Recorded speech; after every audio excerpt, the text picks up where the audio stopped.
Buenos días. Lo primero que me gustaría poner sobre la mesa es mi agradecimiento profundo a esta invitación. Lo digo de verdad, para mí no sé, me siento enormemente honrado y lo único que me preocupa en este momento es estar a las expectativas, satisfacer las expectativas de la ilusión que habéis puesto sobre la mesa y de la ilusión del CICOP, que me parece, en fin, que me parece fantástico. Bien. El título decía, cuando Juanma me llamó y me invitó, bueno, pues patios, arquitectura y tiempo, me pareció que podía de algún modo responder a las expectativas que se planteaban. Luego, cuando te pones y habida cuenta de que venía la laguna, lo de patios era casi, como decir, como ir a vendimiar y llevar uvas de postre, por decirlo de una manera cariñosa, o decir, ¿qué voy a enseñar yo a los de la laguna de patios, ¿no? Entonces, esto me sirve para poner el acento de mi intervención un poco más en la arquitectura y en el tiempo, sin escaparme del todo de la idea del patio.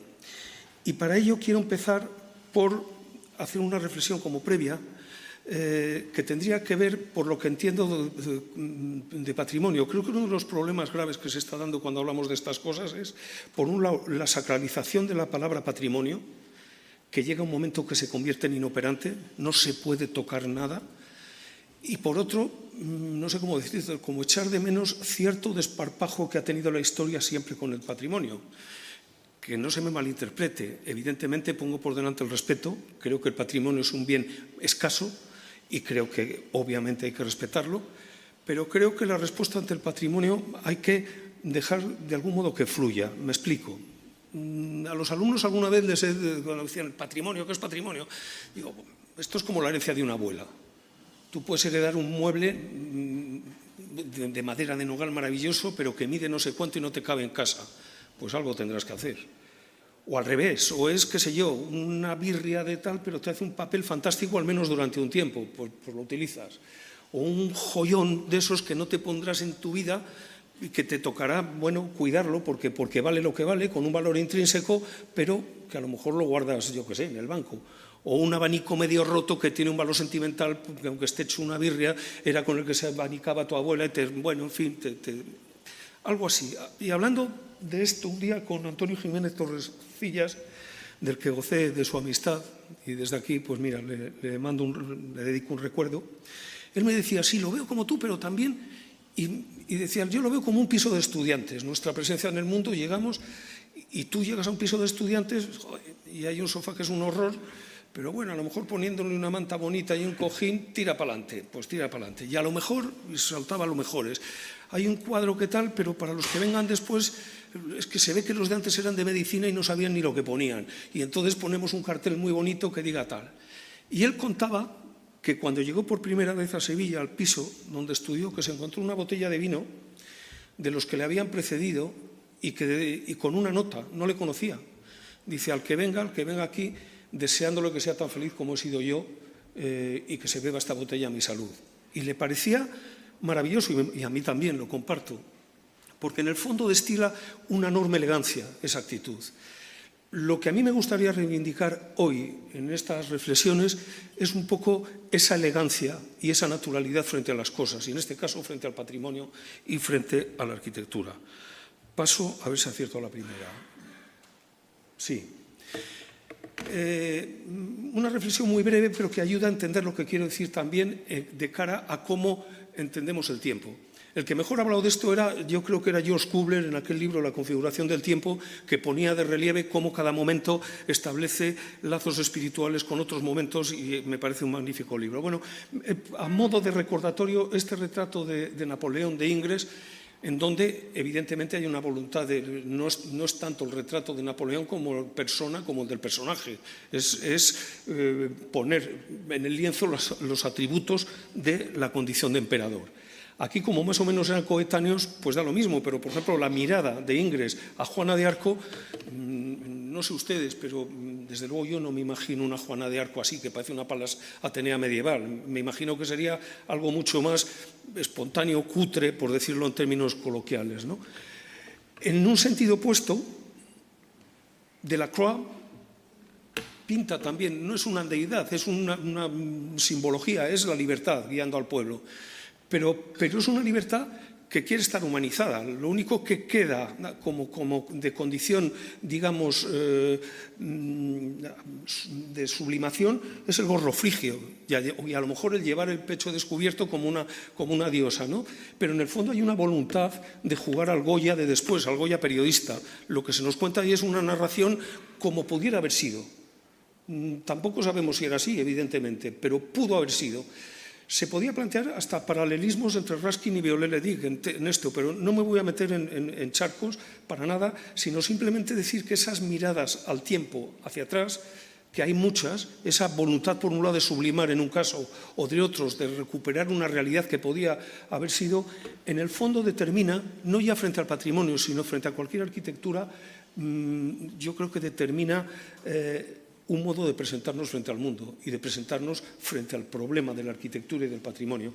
Bueno, este era un retrato más, por ponerlo en contraposición con el de Napoleón, en el que aquí no hay ningún personaje, hay una persona en un momento determinado, con un sufrimiento determinado. Es un cuadro que particularmente me gusta mucho y bueno, lo he traído un poco por eso. Bueno, cumpliré con mi cuota de patio y he distinguido dos situaciones bueno, de patio. ¿Qué es un patio? No es únicamente un ámbito sin cubierta, aunque te estoy robando el título de tu charla. Para que se dé patio, yo creo que tiene que haber como relaciones entre los interiores y ese espacio. Quiero decir, se ha dicho alguna vez que la intensidad máxima de la arquitectura está en el umbral, y creo que es verdad. El umbral es un acontecimiento, es la relación dentro-fuera, te hace entender el exterior de una determinada manera. El interior adquiere adjetivos a través del umbral. Una puerta románica por esa magnífica sucesión como de capas que determinan, bueno. En un patio, ¿qué sucede? Si nos imaginamos un patio ciego, un patio de luces de las casas, lo llamamos patio porque tiene que haber de todo, pero en el fondo sería un pasillo con perímetro torcido, pero que no va a ningún lado. Digamos que patio, empezamos a hablar de patio y a entenderlo como tal cuando efectivamente establecemos esas relaciones interior y exterior. ¿Y qué sucede en un patio? Que eso sucede 4 veces en la hipótesis de patio cuadrado y una quinta con el cielo, que es la otra, digamos, la otra situación. El Escorial es como bueno, el paradigma de la sucesión de patios y podríamos utilizarlo como paradigma de muchos ejemplos que hay por el mundo, ¿no? En el que cada patio mantiene una individualidad, pero las relaciones entre unos patios y otros está sometido por una lógica casi militar. Se pasa por el claustro, fantástica, y más que militar, urbana, diría yo. Tiene mucho que ver también con la ley de formación de ciudades en América del propio Felipe II, cuando hablaba de cómo entrar en una plaza, etcétera, etcétera, y los vientos. Bueno, esa sería una manera de entender los patios. Esa manera que cada uno es un universo en sí mismo, fantástico, con sus propias leyes, etcétera. Otra manera sería esta especie de caos que en el fondo es la Alhambra, en el sentido de, bueno, pues porque sabemos y porque nos pintan de negro lo que es muro, pero si no fuese así es muy difícil distinguir lo que es arquitectura de lo que es jardín, si es que cabe esa distinción, digamos. Es una especie de juego vital, aleatorio, fantástico, por otra parte, en el sentido de que se establecen absolutamente relaciones de todo tipo entre ellos, ¿no? Es como, a mí me parece magnífico. Y he traído un ejemplo, y que me perdone el profesor Alejandro de Ávila, porque es mexicano, sabrán, luego a lo mejor me lo explica mejor. Yo me llevé una gratísima sorpresa en Pátzcuaro. Una vez, Pátzcuaro es una pequeña ciudad mexicana, está igual que cuando la dejaron los españoles, yo qué sé, del siglo XVI, pues cuando la fundaron. Es un pueblecito, digamos, con casas de baja y una, o baja nada más, muy, muy pequeño. La imagen exterior son todo lienzos blancos, encalados, y un zócalo hasta aquí de color sangre de toro permanentemente, con un alero manifiestamente desproporcionado al tamaño de eso, venían a tener más de 1 metro, maravillosos, de madera, todos como secuencias, como de pisos. Y de repente había una casa que se llamaba la Casa de los 11 Patios. Y entré. El planteamiento me recordaba esas casas de la literatura oriental, cuando te dicen, bueno, el patio, en una casa, el edificio, el patio de las concubinas, el patio de los niños, el patio de las madres, patio, bueno, es una sucesión de patios que a mí me pareció emocionante. Emocionante porque creo que pocas veces encuentra uno, en términos y en un ámbito si se quiere, rural o en un ámbito, vamos a decirlo, no me sale la palabra, bueno, popular, por decirlo de algún modo, tanta intensidad de arquitectura por metro cuadrado. Porque se genera una situación que en medio de esa arbitrariedad va generando, bueno, situaciones improvisadas. Hay algo de ello, has aludido tú antes, Juanma, bueno, con esa especie de enfiladas, pero que siempre te sorprenden. Unos patios son más altos y con las columnas de madera y con una zapata de madera, el otro son con arcos, el otro ni siquiera tiene. Y es, bueno, una situación, desde mi punto de vista, magnífica y en donde aflora, yo creo que la esencia de la propia arquitectura. Creo que si tuviese que hacer un día algo como dónde reside esa intensidad, pondría un ejemplo de esta naturaleza porque me parece maravilloso. Bueno, he utilizado estos dos ejemplos como para plantear dos situaciones que son los dos proyectos que adelanto, no voy a contar porque no me daría tiempo. Los dos proyectos son de una complejidad bastante grande por el tamaño, por los problemas que generan, por todo. Y digamos que voy a poner el acento en cosas puntuales como, bueno, como ahora veremos, vaya. El primero, el patio herreriano, ya nos indica esta planta que algo tiene que ver con el Escorial, en el sentido al que me refería antes. A pesar de llamarse patio herreriano, no es de Juan de Herrera. Esto fue una cosa de los años 60 para meterlo en publicidad y que pareciese no sé qué, en un intento que hubo de hacer ahí una especie de auditorio musical. Es de Juan de Rivero Rada, un arquitecto leonés, magnífico por otra parte. Y, bueno, pues las trazas pertenece al Real Monasterio de San Benito de Valladolid, que tiene una historia que comienza como en el siglo XII-XIII, desde que el rey Juan II da unos terrenos, tal, bueno, y acaba, ahí sigue, ¿no? Tiene momentos como la propia regla benedictina, altibajos, y digamos que su siglo de oro es el siglo de oro cuando era la capital de sede de la cabeza de los monasterios benedictinos para España y América, para todos, es decir, que era brutal. Es donde hace, esto yo no sé si tiene cosa, bueno, no tiene cosas igual. De eso fueron las trazas, solo quedaron, digamos, 3 patios. El que dieron a llamar patio herreriano, bueno, quizá lo veáis aquí mejor, no sé si acercarme, esto no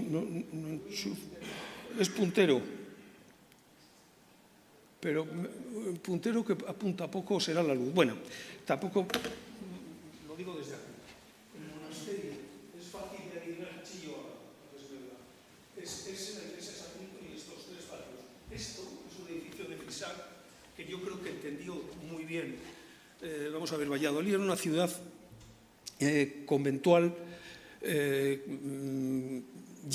conventual llena de tapias, llena de cosas, una que le hubiera fascinado, entiendo yo, a Barragán, en el sentido de que cuando decía Barragán que hay misterio cuando asoma la copa de un árbol detrás de un muro y estas cosas, ¿no? Pues Valladolid debía ser así. Los grabados que hay son impresionantes y además en una ciudad muy extensa, bueno, como estuvo la corte en 1600, 1606, etc.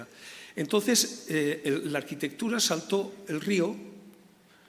Me rindo, no te preocupes. Saltó el río como en los años 60 del siglo pasado. Pero hasta ese momento Valladolid tenía alzado, tenía silueta, era como Salamanca, como Segovia. En los años 50 Fisac hace ese edificio, que a la ciudad no le gustó nada, porque era como un muro de ladrillo, casi ciego, con las vértebras aquellas típicas de Fisac, lamentablemente desaparecidas, porque un día hubo goteras, y el encargado de turno, el delegado de turno de la cosa, dijo, muerto el perro se acabó la rabia, y puso un chisme horroroso, y en fin, esas cosas que pasan. Pero él había tenido el acierto de que detrás de ese muro se veía la silueta de Valladolid. Acierto que no tuvo el ayuntamiento cuando hizo con una cooperativa un edificio de 8 plantas, que es el que está entre lo uno y lo otro, que no venía a cuento. Pero bueno, no quiero entrar en ese, vamos directamente al patio. El patio que nos ocupa es ese, y la intervención era esa, más la capilla de los condes de Fuensaldaña, que es esta cosa que sale en la esquina inferior izquierda, y la ampliación que propuse precisamente para dejar en un segundo plano, esto fue un concurso, y parte de la razón del premio tenía que ver con ese prisma que deja en un segundo plano el edificio de viviendas que me refería. Bueno, el patio, como veis, es de matriz pues clásica, fantástica. Esta es una foto cuando estaba en obras, antes de acometerse la ampliación esa, que como veis, bueno, pone en evidencia el edificio del ayuntamiento al que me referí, el de la cooperativa, que creo que era un desastre, vaya. El patio, el monasterio fue monasterio hasta que en la Guerra de la Independencia más o menos antes pasaron los franceses caminos de Portugal, echaron a todo el mundo, lo convirtieron en cuartel y como cuartel siguió unos años después, pues hasta los años 50, hasta que se abandonó. Se quedó abandonado, esperando restauraron algo que evitó que se cayese, pero sin ningún criterio, digamos que pusieron algún forjado nuevo, alguna costilla de hormigón, que tuvo la virtud de que no se cayese, efectivamente. Y esta es una foto antigua, con los soldados por ahí, como con atuendo de guerra de Cuba, de esa época, y ya me hizo ver un detalle que ahora casi lo voy a contar. Así es como estaba cuando nos hicimos cargo del proyecto, y así es como quedó. Pero me quiero referir a una cosa de los patios y a la sabiduría que encierran siempre estas cosas. Yo, en principio, quería esos arcos de medio punto fantásticos de piedra, de sillares, tan romanos casi, ¿no? Con esa arquitectura de esa intensidad, yo quería dejarlos. Digo, además, en Valladolid hay otro edificio magnífico anterior, que es el Museo Nacional de Escultura, en el antiguo convento de San Gregorio, que el claustro, que es plateresco, que es una locura de bonito, está siempre abierto. Y es museo y tú sales y no te enfrías, no te da tiempo a enfriarte porque estás en otra sala, etc. Y yo digo, ¿por qué no hacemos lo mismo aquí? Ya me explicaron que el arte contemporáneo, si lo dejas solo, se deshace en cuestión de 2 años, de 3 años. Es de una fragilidad tremenda. Aguanta mucho más una talla del siglo XVII, que la sacan en procesiones, se mojan. Bueno, ahora ya tienen más cuidado, evidentemente, ¿no? Y las guardan, bueno. Pero al hacer eso digo, bueno, me obligaron a que había que poner una carpintería. No me detengo a explicar la cantidad de carpinterías que acabamos dibujando, tal. Y al final dije, bueno, venían luego por otro lado la Comisión de Patrimonio a decirme que ahí no se podía poner ninguna carpintería. Y bueno, es que es prescripción facultativa, o sea, a mí no me gustaría, pero es que hay que hacer algo. Y tuve que estudiarme el tema hasta darme cuenta que es que este patio estaba pensado para tener carpintería, que como todos los que tienen esta factura. Y me remito a un detalle. Si se fijan ustedes, en la parte baja el antepecho está arremetido hacia adentro, mientras que en la planta superior está a haces exteriores, por decirlo de algún modo. Eso tiene una lógica visual, como todo. Yo creo que la arquitectura es el relacionamiento visual lo que funciona, nada más. Es la manera de que a 2 pilares de la misma sección, igual de brutos, igual de todo, es hacer que visualmente el de abajo pese más y soporte más que el de arriba, que uno lo lee como mucho más liviano. Sucede en el patio de los evangelistas del Escorial, allí, y sucede en todos los de esta matriz. En Valladolid hay otro neoclásico de Ventura Rodríguez que pasa exactamente lo mismo. Con lo cual, pues digo, pues habrá que poner carpintería.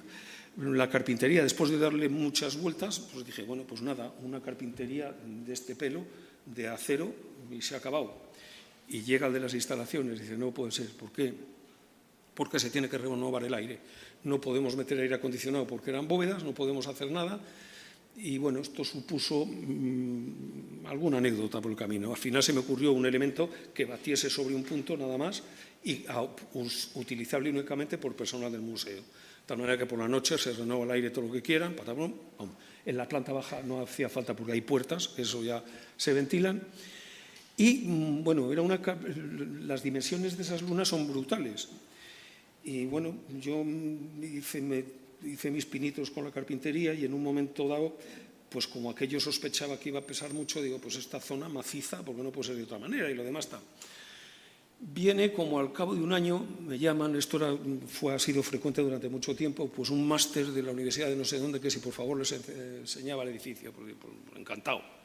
Y según entramos por el claustro, veo saltado en el punto duro el cristal, ¡plaf!, roto.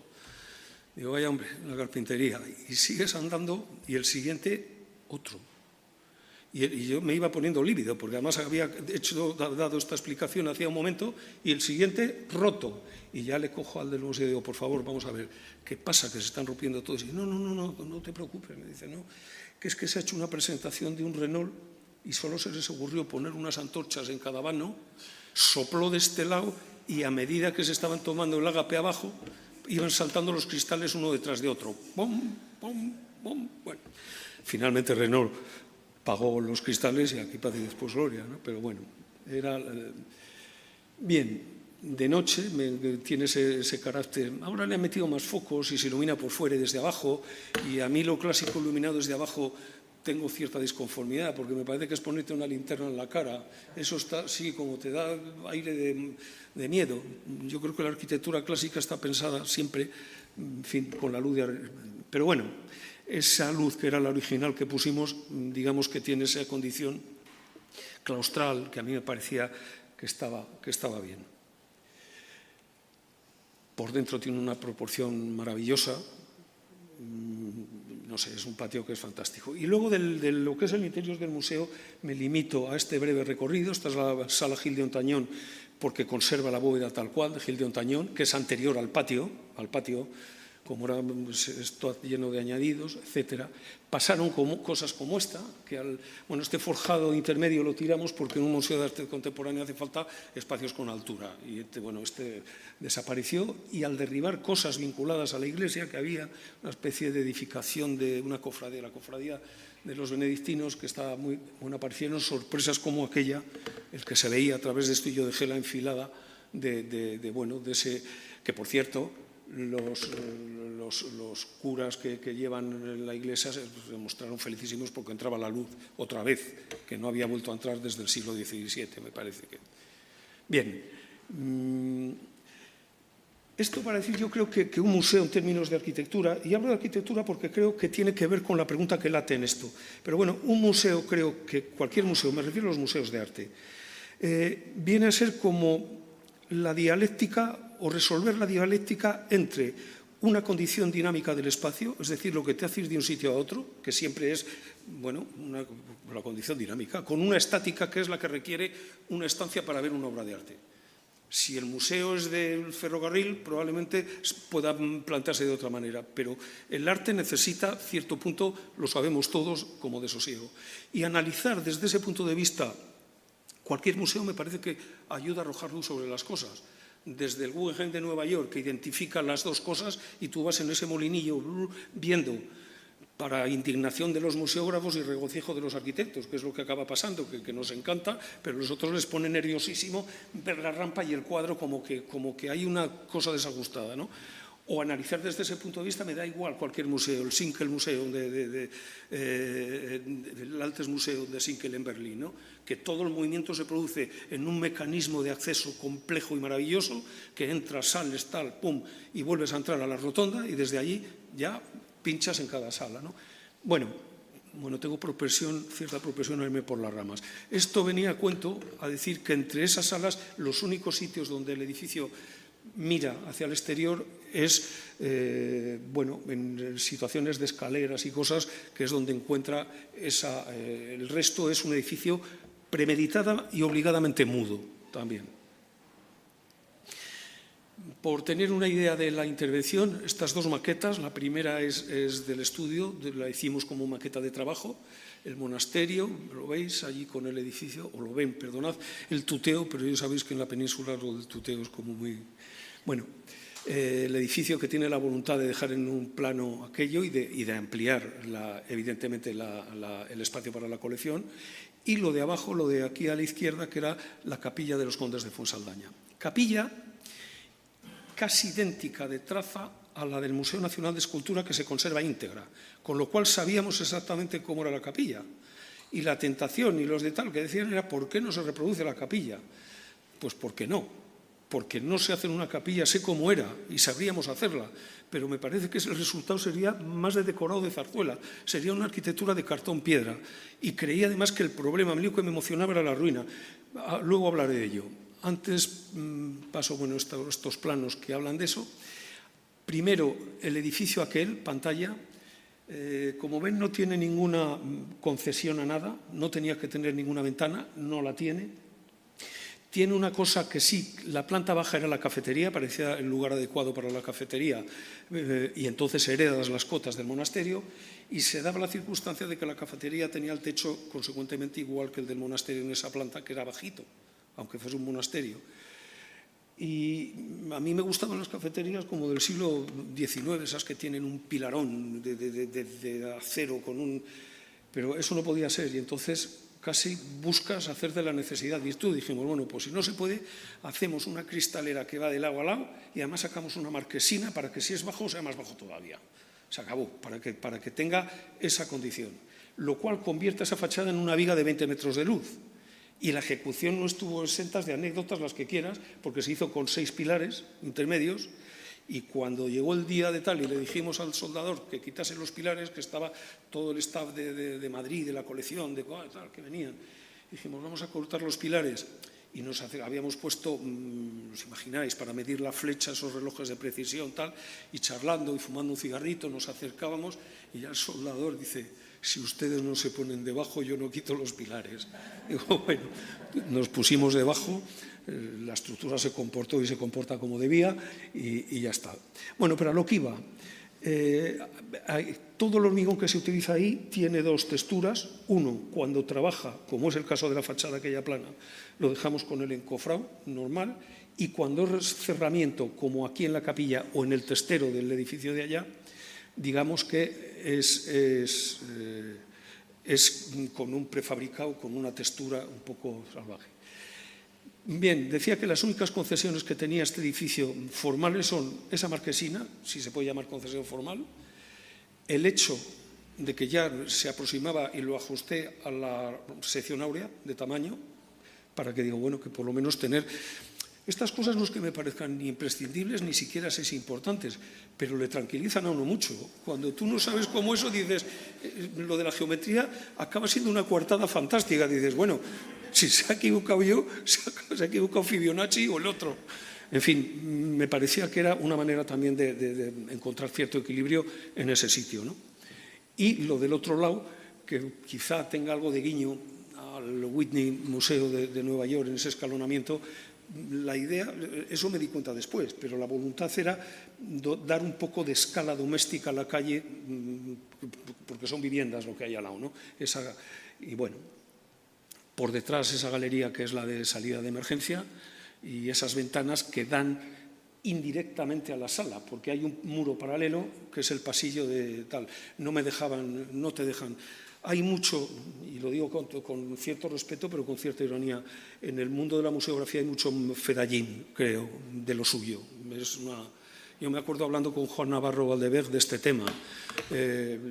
Bueno, ellos quieren, si de ellos dependiese, tú les das una sala negra y ellos ya estudian la temperatura del color de los focos y de tal. Y digo, bueno, pues no.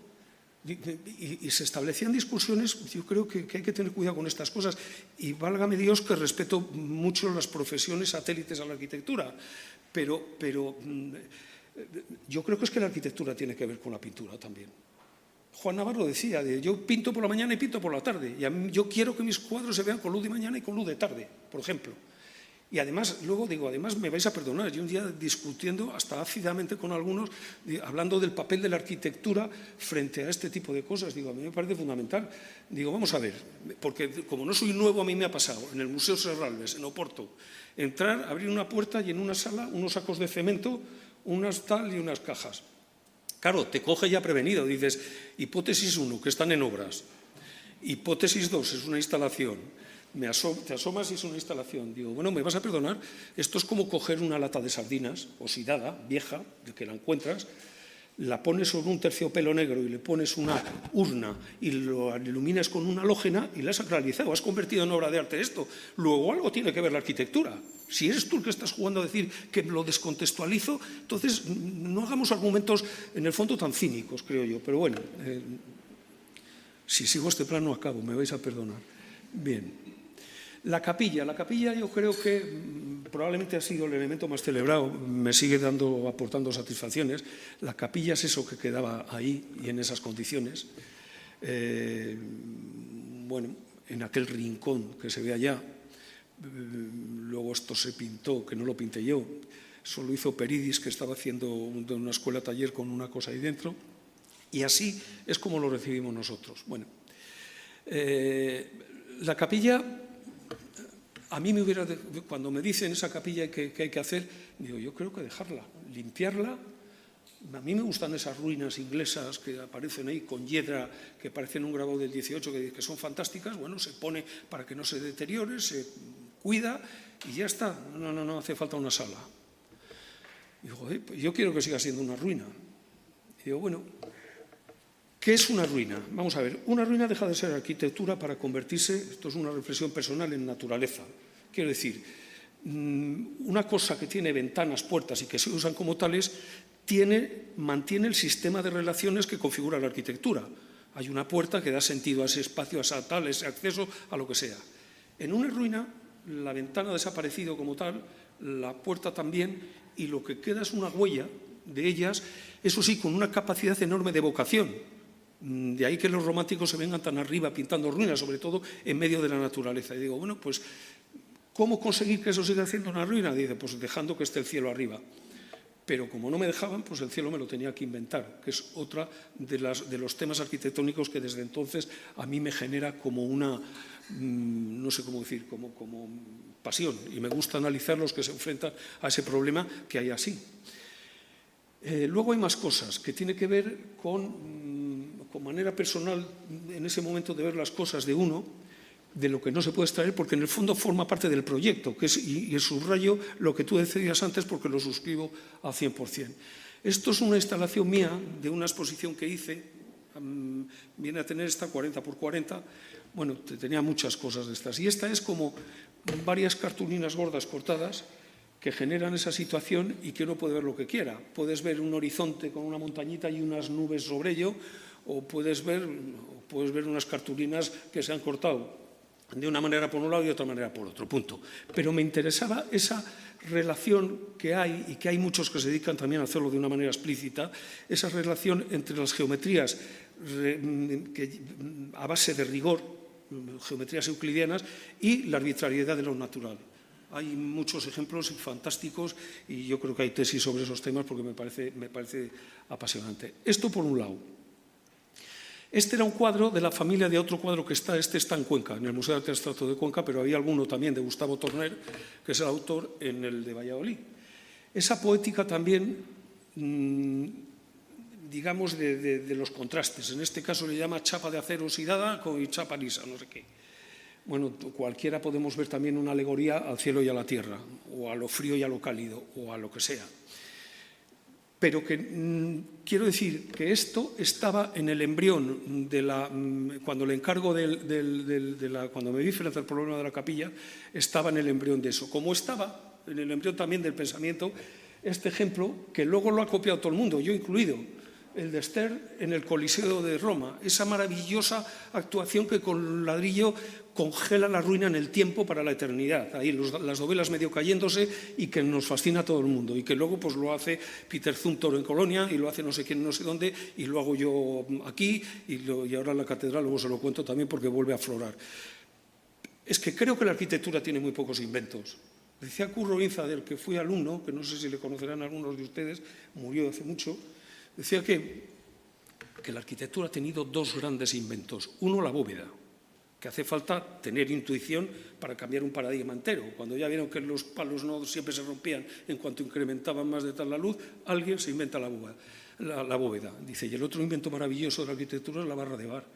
La barra de bar porque hay pocas cosas que obedezcan también a un problema y que determinen un modo de estar y de conversar de una determinada manera, como es la barra del bar, que no es un mostrador, es otra cosa. Pero bueno, podríamos hablar luego largo y tendido de eso. Me volví loco. Digo, ¿cómo cómo represento un cielo ahí arriba? ¿Cómo lo recorto ahí abajo? En un momento dado yo tenía la tentación de decir, puedo hacer como una chapa perforada y hacer como las manchas, una lámpara de aceite en un papel. Tú tiras una gota de papel de aceite en un papel y tú lo ves así y es una lámpara. Está sucio, pero lo ves al trasluz y es transparente. Digo, pues a lo mejor podía hacer eso, digo, con un determinado paso de agujero, bueno, de día, dentro, tú tienes toda la luz que quieras, por decirlo de algún modo. Mientras que de día, fuera, tú ves, ¡pum!, una masa cerrada. Y de noche es al revés. De noche para afuera lo verías como un fanal y, sin embargo, dentro sería como una estancia, como una habitación, más o menos tal. No me atrevía y además no me acabo de convencer. Y además dices, bueno, y si no das con el paso de agujero razonable y si metes la... Bueno, Total, que fui a lo que fui, que era, digo, bueno, pues una piedra, que no es piedra, que es hormigón, pero análogo. No me quería distanciar tampoco, quería que ahí sí que hablaba en términos de respeto hacia lo que había, ¿no? Una textura que fuese análoga a la otra, pero nueva, distinta, y bueno, y con una pátina también parecida a la de abajo, y arriba una luz. ¿Por qué? Porque es la encargada, aquella luz que apenas tiene al exterior, simplemente tiene este espesor. No es que el forjado sea así de gordo, es que tiene un detalle constructivo un poco sofisticado para que se viese así. Hablando de a lo que me refería antes de la perplejidad, la desfachatez, no, la tranquilidad y la naturalidad con la que el tiempo opera sobre la arquitectura. Esa es una puerta barroca incrustada en una puerta gótica, que todavía se nota algo.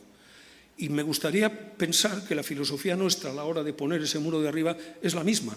Ese desparpajo, que no me salía la palabra. Desparpajo bien entendido. No se trata de que te cargues las cosas. Se trata, bueno, el desparpajo que tuvieron cuando pusieron la catedral en la mezquita, que me parece una maravilla, esa magnífica burbuja que se da y que además consigue que se sujete eso más tiempo, porque esa es la realidad, ¿no? Claro, esto suele tener muchos enemigos en los amigos de lo puro y de lo purismo, de lo estilístico, que tiene que ver muchas veces, a mí me parece que con visiones un poco, bueno, no sé, de la historia un poco obtusas, por decirlo de algún modo. Representación del cielo. Me van a perdonar que ponga tres situaciones que siempre me han fascinado confrontarlas. Una, esto es en la de los hermanos Zimmermann, en la capilla de la Vies, del barroco bohemio, que está lleno de arcos con agujeros, esos con marcos, que ves de un lado al otro de la nave, que ves tal. Y entre los arcos hay alguno como este, que es el Calvario. El marco siempre ha operado como frontera entre el mundo de lo real y el mundo de lo imaginado. Pero aquí el marco acaba por formar parte protagonista de esa realidad, porque tenemos el Calvario, pero se basa en un artificio fantástico, de los que el manierismo tenía mucho y el barroco desde luego, de desplazar la imagen del Calvario, que todos sabemos cómo es, y la concebimos simétrica, porque son tres cruces y porque son tal, y al desplazarla nos induce a nosotros a desplazarnos para ver la imagen entera. Es decir, es un trampantojo, es una falsedad, es mentira. Pero ¿qué pintura no es una mentira también, ¿no? Entonces, es un elemento que al final es una ventana en la que no hay profundidad, pero no hay luz, porque es el aparato.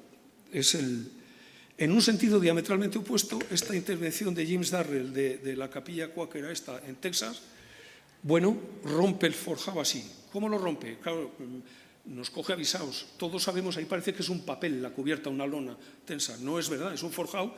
Y desvelaría, el secreto se desvela si nos subimos a una silla, que ves que es una arista así de gorda y que desde aquí tú solo ves la línea, pero en cuanto te elevas te das cuenta que es un forjado, bueno, así. En el fondo es otro trampantojo, es otro engaño, es otro tal, pero consigue esa especie también de no profundidad en este caso y sin embargo sí luz. Aquí, claro, la foto para que se vea como tal tiene que esperar a que pase una nube, porque si no se pasase una nube no entenderíamos qué está pasando en esa foto, o sea, está claro. Y uno que sería, bueno, ya el rizo con tirabuzón, que es si lo diré, el transparente de la Catedral del Toledo, donde hay luz, donde hay transparencia, donde hay profundidad, donde hay lo que quieras, ¿no? Esa especie de es casi hasta una falla, por decirlo de algún modo, en esa profusión de cosas que tiene. Bien. Con esos mimbres, bueno, pues y con esos mimbres en la cabeza, digo, ¿cómo puede ser un cielo? Pues un cielo tiene que ser eminentemente abstracto, blanco y un tema de luz, nada más que de luz, y que pase lo que sea.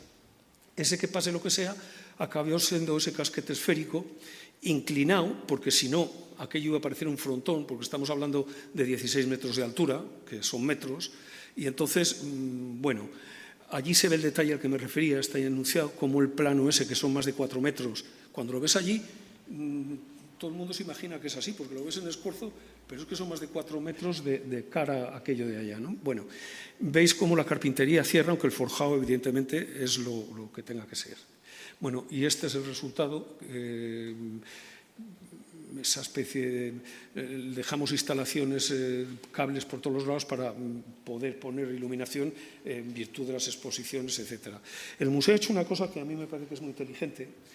En esta sala no hay quien cuelgue un cuadro, tiene tal intensidad, es como cuando tú llegas que dices, es que no puedes, es que...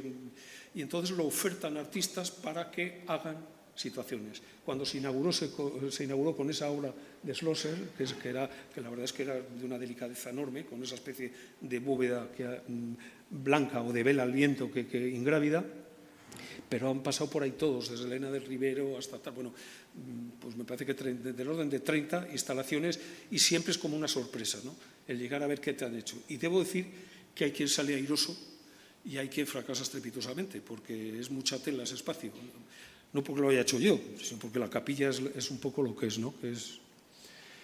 Bueno, y esta es un poco la imagen canónica de ese lugar, o esta, desde el suelo, esta imagen fantástica de un amigo que, bueno, que me parece preciosa. Bien, la catedral, no sé cómo voy de tiempo, voy a ir más deprisa. No me detendré tanto, ya me perdonáis. Creo que hablar de la Catedral de Valladolid hay que empezar por dar una explicación. Creo que la historia de la Catedral de Valladolid es de las historias más dramáticas de un edificio en la historia de España y de Europa, probablemente, porque todo le salió mal, todo. La catedral lo primero surge en aquella parte de arriba de la diapositiva con una colegiata románica de la que queda una torre y un cacho. Luego, otra colegiata, también románica y gótica, que vendría a ocupar el espacio de los cipreses, esos que se ven en la fotografía. Luego, una tercera colegiata que vendría hasta aquí, hasta los pies, que es la que utilizará Juan de Herrera, y más de otros, además de Juan de Herrera, para cimentar lo que finalmente sería la catedral que se consagra cuando ya está empezado como tal catedral. A partir de ahí, claro, estaba previsto la catedral debía haber llegado hasta más allá de aquel ábside de los cipreses, hasta la calle aquella. Están los planos, está todo y se conoce. Se hace el primer cuerpo que son los primeros cuerpos, y la ruptura se produce justo donde debería empezar el crucero, que tendría la misma altura que la nave longitudinal, que la nave central. Se lo imaginan. Llega el barroco y Churriguera le introduce, desde mi punto de vista, algunas peoras a la fachada, ahora lo veremos, y los ábsides, se construyen 3 ábsides de ladrillo, se ve el grande ahí, de teja, para las 3 naves, las 2 laterales y la central. Muy feos y por dentro horrorosos, en el sentido de que pasan de ser arcos de medio punto para convertirse en otra cosa. No he traído la foto porque me da rabia. Esta es la planta con una radiografía de esas tecnológicas que se hacen, que habla de la precisión y donde se ve muy claro lo que estoy contando. Quiero señalar, más, dejo un segundo,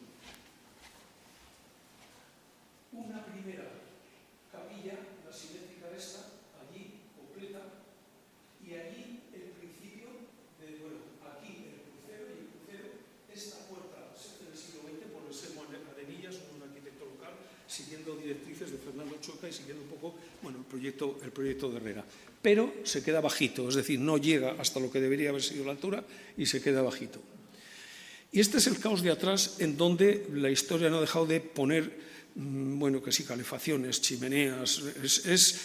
Si alguien va por allí, yo me sonrojo, porque además ha estado y está en un estado de abandono que no se lo merece. Porque a mí me pasa una cosa que me parece, como problema y como situación, me parece fascinante el que en un punto esté reunida tanta historia y que eso tenía que ser objeto de sacar pecho y de poder enseñarlo. Pues no, señor, está degradado, sucio, y ya la guinda es ese edificio como cuadrado, bueno, que invade además el espacio y tal. Claro, el espacio, que sería la justificación por haber traído esto aquí, ese es que no se le puede llamar, yo lo llamaría hueco, no es plaza o recinto, no es patio. Curiosamente, la gente llamaba patio a la puerta de Santa María, la que he dicho, porque no tenía techo. Y había 4 paredes que me referiré porque tiene bastante que ver con el modo de entender el tiempo, que en el fondo lo que estoy hablando es de una reivindicación de la arquitectura, bueno, con cosas que ya he dicho varias veces, como la propia naturalidad. Esta es la fachada principal, que le sonará de alguna postal y de cosas, con Churriguera. Esta torre primera de aquí era la única que se hizo, que a raíz del terremoto de Lisboa hubo que derribar en un momento dado porque amenazaba ruina, se derribó en el siglo XVIII, XIX, por ahí. Luego se hizo la del otro lado, con una factura ya mucho más que no tiene nada que ver, con esa planta octogonal y el Sagrado Corazón de Jesús, que ha cumplido un siglo ahora, me parece una cosa. Bueno,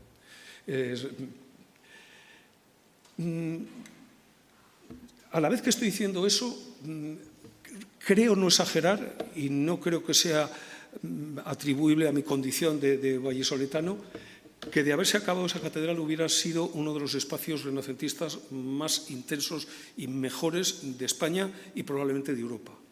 Era Juan de Herrera puro, mucho más Juan de Herrera que en el Escorial, que está como más contaminado de historias. Esta es una foto transversal para que se viese la factura. Para hacerse una idea un poco del tamaño de eso, saber que los capiteles tienen del orden de 2,40 metros de altura. En la intervención quiero reproducir uno y bajarlo abajo bueno. Y, por hacerse una idea, me he traído este dibujo que lo hicieron los alumnos de la Escuela de Arquitectura de Valladolid hace muchos años, en una exposición que se hizo sobre Herrera y el clasicismo, se llamaba, en el que da pauta a entender lo que podía haber sido. Digamos que la catedral no llega, se acaba cuando va a empezar el ábside y el crucero. Lo demás no está. Hay un ábside muy feo al que me he referido y está dibujada allí la reja de la catedral hoy en el Metropolitan Museum de Nueva York. Que pregunté y me dijo, dijo que les gustaba muchísimo la reja de la catedral porque era donde cabía el árbol de Navidad del museo. Digo, mira por dónde, hombre. Pero bueno. Bien, más fotos del exterior. Esto hubiera sido el doble de alto, este elemento de la puerta se quedó ahí y va a ser objeto de uno de los problemas que quiero contarles. La puerta es traída de un pueblo, la puerta de madera. El proyecto también contempla lo de llegar, colonizarlo hasta la piedra, lo que es de piedra, tirar eso y hacer una nueva de madera. Y este es el otro lado donde se ve un poco toda esa situación, lo que tiene de palimpsesto, lo que es la zona de Herrera, que se ve perfectamente, y esto de aquí. Bueno, el proyecto tiene 4 partes y solo me voy a referir a 2 puntualmente. Una, que la colegiata esa vieja románica gótica que os comento es actual museo diocesano y darle sentido con temas de accesibilidad, climatología, etcétera, para que pueda tal. 2, sacar en valor el patio, entre comillas, de eso, no tanto y nos valemos de la estrategia de hacer el acceso al museo por ahí y no como esta ahora, que es a través del templo, con lo cual se producen situaciones pues muy incómodas de los turistas y la liturgia, que son como incompatibles. 3, la puerta de Santa María, que es donde sí me quiero detener, y 4, finalmente, que esos balcones de ahí arriba se convierten en biblioteca, para lo cual, porque el único acceso actual es una escalera pequeñita que hay embebida en la torre, en el muro de la torre, implica necesariamente sacar ahí ascensor y escaleras, que digamos que es el ojo de la polémica y donde están las fuerzas vivas de la ciudad con la lupa y con el tal. Y que de algún modo, bueno, pues también supone un poco de reto. Digamos que la filosofía de esto ha sido la siguiente. Digo, bueno, ¿cuál es el común denominador de lo que sucede ahí? Es la piedra caliza. Tanto la colegiata vieja como la catedral de Herrera es piedra caliza del local, blanca, que hay muchísima. Digo, pues vamos a hacerlo de piedra caliza. ¿Cómo? Pues ni con sillares a lo Herrera, ni con sillares a lo otro, ni tampoco con aplacao, que me parece como una especie de falsificación grosera. Pues ¿cómo? Pues nos inventamos unos sillares de otro tamaño, como si fuese ladrillo, con elementos desiguales, con llagas gordas de mortero, a ver qué pasa, y subrayando mucho la condición volumétrica en todos los casos. Y que eso, quitar toda la birria de cosas que se dan por ahí en medio, que es que son muchísimas, y gracias a Dios que se ve mal la foto, porque si no os espantaríais de las cosas que tiene. Bueno, las paso rápidamente. Este es el patio donde los cipreses, con esos macetas un poco de chaletón que me parecen también fuera de lugar. Fijaros en una cosa que os voy a pedir la atención, cómo se ve aquel capitel. Ese es el espacio, ese capitel pertenecería al crucero, aquel que veis allá. Y la cornisa que tiene sobre él también. El capitel del crucero enfrentado a ese está también aquí. con su cornisa, pero no la cornisa que está enfrente, sino la cornisa que va hasta la puerta. Sin embargo, la pared de allá no existe, por lo tanto, no existe la cornisa de enfrente, es decir, donde está uno no está el otro. Lo único que comparten es el capitel, que se miran el uno al otro. ¿Qué sucede? Que ese capitel, perdonad que esto sea un poco complejo, pero es que es lo que justifica la intervención. Yo quería, por decirlo de algún modo, que ese capitel se siga viendo desde aquí, porque además se baja la cubierta, esa inclinada que tiene debajo, que es un horror, y la chimenea, etcétera, se derriba toda esa cosa que hay por ahí delante para hacer por ahí la entrada al museo, siguiendo el criterio constructivo que estoy diciendo. Todo esto se derriba, lo de la izquierda, por aquí, para dejar libre, entre otras cosas, la capilla que está tapada a la mitad de su altura ahora mismo. Estos del otro lado, fijaros cómo está. Aquí es donde irían las escaleras de la biblioteca, ahí, vuelta a lo mismo. Esto es parte de lo que derribamos y veis la capilla que está íntegra, una más, sería la primera capilla, ya digo, del lado de esto. Bien. ¿Qué hacemos en lo que es el patio en cuanto a pavimento? Bueno, este es el estado actual. Una cosa quiero llamar la atención, que también es objeto de una reflexión y tiene que ver con la formalización de eso. Ese elemento como cuadrado que surge en el medio era el rincón del claustro de la primitiva colegiata, que avanzaría por esa sillería que hay y así, el claustro estaría en esta parte de acá que queda del hueco, que no lo podemos rehacer porque no se puede tocar ahí nada, porque es zona protegida arqueológica, con todos la parte de allí sí hemos hecho una excavación, pero en esta no se puede hacer nada, y la ampliación que voy a hacer, he convencido a las estas, es con una cimentación en superficie rígida, pues para poder hacer una ampliación mínima al museo que hacía falta y la entrada por el otro lado. Pero no quiero de verdad traer la casuística, sí decir cosas para que os hagáis una idea del abandono. Esto se hizo cuando las edades del hombre de 1980 y algo, con carácter provisional. Esto es el Balú, esto se ha convertido en almacén. Este es el cuarto de calderas, una caldera enorme que consigue elevar un grado la temperatura del templo y además de gas, es decir, potencialmente un elemento de gas a 6 metros de todo. O sea, dices, bueno, es como una locura. Entonces el proyecto contempla poner todo esto y dotar a este espacio de esa dignidad que evidentemente no tiene. Lo que decía para entender simplemente eso es que esta cornisa sí existe, esta no, existe esa. Este era el capitel que veníamos desde allí, que vamos a seguir viendo. Esto no se ve ahora desde ningún lado, nada más que desde ese patio, pero que va a estar en el patio.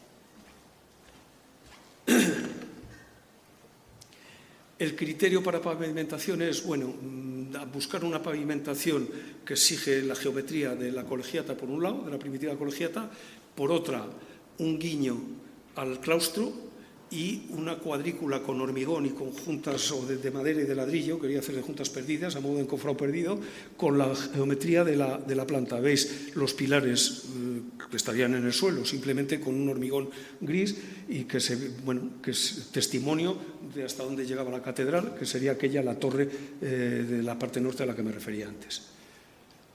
Pero no me detengo en eso. Esto es una sección en el estado actual y, por ejemplo, ese elemento que es el rincón del claustro, que tiene el pequeño ojo de buey, esa pared es como de 1930 y pico, está muy mal. Y además cometieron el error gravísimo de hacer esa cubierta a 3 aguas de tal manera que el faldón norte vierte agua sobre el muro, que está generando humedades todas las que quieras. Son problemas no resueltos todo el rato. ¿Es eso? Bueno, esto era una alusión a lo que decía antes, ejemplos que tienen que ver con ese universo al que me he referido y que no me detengo, los reconoceréis probablemente, lo de Zumthor en Alemania, lo de Linazasoro en Val de Maqueda o aquel convento de Van der Laan, que me parece una preciosidad, esa especie de contención y de, bueno. Y este sería el elemento nuevo. Esta parte de acá es la ampliación del museo, con una cristalera para que desde el museo pueda haber un entra y fuera y entender esto como un patio y de alguna manera se valore la capilla que tendríamos delante, esa capilla de Herrera, que, en fin. Y ahí un juego para, en el testero, poner lo que era la capilla, el rincón del claustro, la cubierta inclinada, como estaba. Hay una foto que aparece la cubierta inclinada todavía, de esas antiquísimas, pues de las primeras fotos de la catedral. Y esa especie de celosía para dar luz que dentro, bueno, se resuelve con una doble piel para que se pueda seguir exponiendo. La idea es poner un cristal translúcido y ese espacio de ahí entre el cristal y la celosía practicable por dentro para la limpieza, para que no te aniden cosas, etcétera. Que entiendo que por la noche puede ser muy grato ver esa celosía iluminada desde el exterior, y de día te permite que haya claridad, pero no es incompatible con poner esculturas o cosas del museo delante. Esto es lo que derribamos, y aquí se ven los dos alzados antes de derribar y derribándolo, que lo único que hay que hacer es recomponer la balaustrada y poner una carpintería también de vidrio translúcido, porque la reja existe, etcétera. Voy a lo que decía antes, y me estoy yendo un poco de tiempo, acabo muy enseguida, pero vamos a ver. ¿Cómo resolver? Es que antes decía que hay problemas de arquitectura que yo creo que son tan intensos o están tan definidos que al final casi la solución es como por reducción al absurdo, porque no puedes hacer otra cosa. Hipótesis 1, cubrir todo ese espacio allá arriba. Pues allá arriba no porque es altísimo. ¿Qué vas a hacer? ¿Una bóveda allá arriba? No puedes. ¿Qué haces con todas esas paredes que las cuatro son de diferentes alturas? La de la caldera de abajo, la de allá. Hay otra foto que quizá, bueno, esta lo veis bien. La puerta principal estaría en esa pared del fondo, la que se entra. Esa es la cornisa que no se ve desde ningún lado, nada más que desde aquí. Y ahí se ve asomar el pilar de la otra cornisa. Bueno, y esto es desde la torre con teleobjetivo, cómo se ve ese espacio. Es ese de ahí que la gente le llamaba patio. Ahora mismo tiene una uralita con un lucernario, y como eso caen piedras y han tenido que poner una red, porque aunque es un almacén, pues te puede caer una piedra en la cabeza, con lo cual hablo del abandono, ¿no?, de eso. Esta es la planta de las dos cosas, de la capilla y de la puerta, la planta ya recta, y esta sería, gano tiempo, la sección que proponemos. La sección que proponemos, bajar el techo, que la parte baja tiene más de 7 metros de altura. Ojo, es un paso y por ahí hay gente que da el pasillo. Hay un lucernario que ocuparía la parte superior de ese plano vertical, pero ese pasillito que queda, o esa especie de estrechamiento que queda hasta el lucernario, son 2,40 de ancho, que parece que es delgado. De tal manera que, bueno, la idea es que ese espacio tenga ese nivel de un poco de abstracción, de que tú tienes un techo que te dé cierta dignidad a ese lugar. Si te asomas, ves el capitel por un lado, por el otro lado no, porque no lo hay. Bueno, lo hay en la parte de acá y pondríamos un vidrio. Esta es la sección por el otro lado, mirando hacia allá la catedral. Y esta es una maqueta de trabajo que hicimos. Fijaros la medida de los personajes y lo que se vería si te asomas y te acercas a la pared, ¿no? Y por último, lo de la biblioteca. No entro tampoco ya en definiciones y en problemas de la propia biblioteca, de cómo abordarlo. Es muy simple.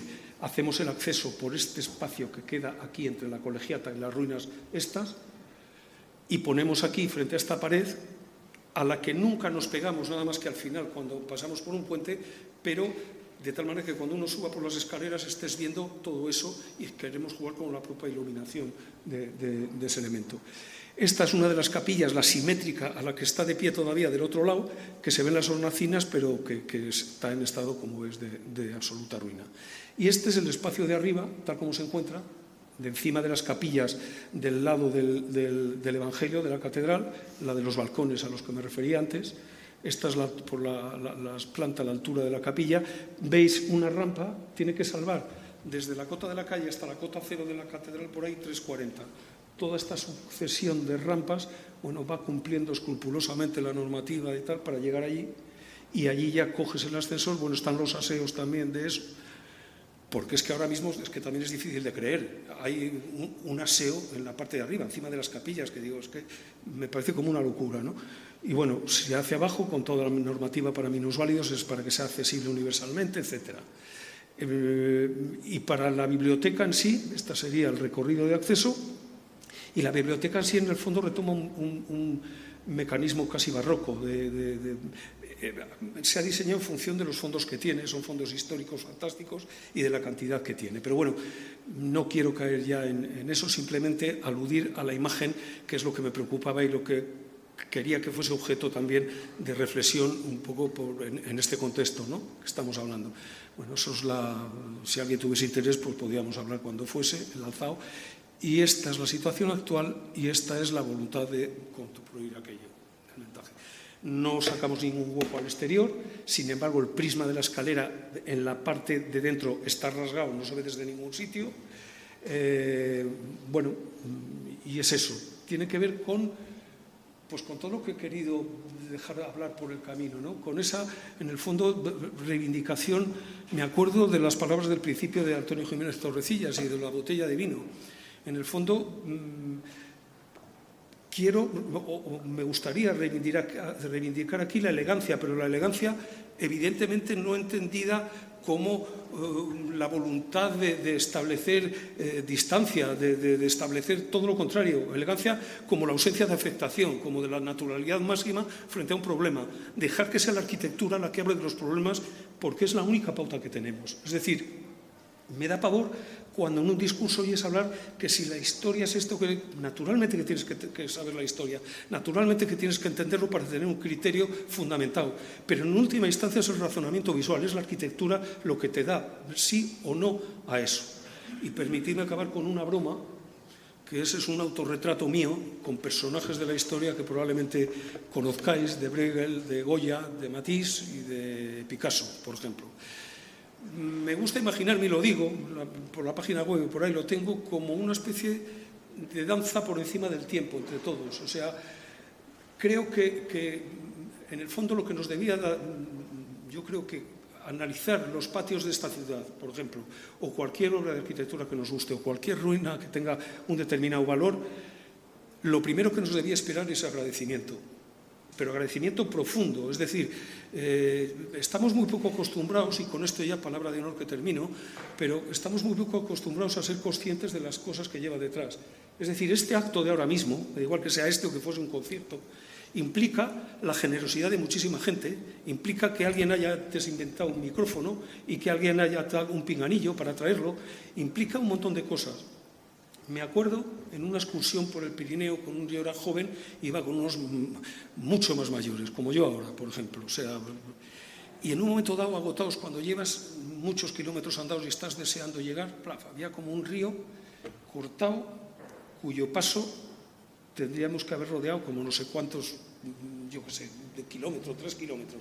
Y había un puentecito de piedra. Y me dijo uno de los viejos que decía, dice, no sabes, Juan, cómo le agradezco al que se le ocurrió este puente, a los que lo hicieron y a los que... Y en el fondo es verdad, creo que esa actitud es lo que reivindico con el patrimonio, que en el fondo el patrimonio, si lo pensamos bien, es todo. Pero bueno, nada más, muchas gracias y perdonad que me haya...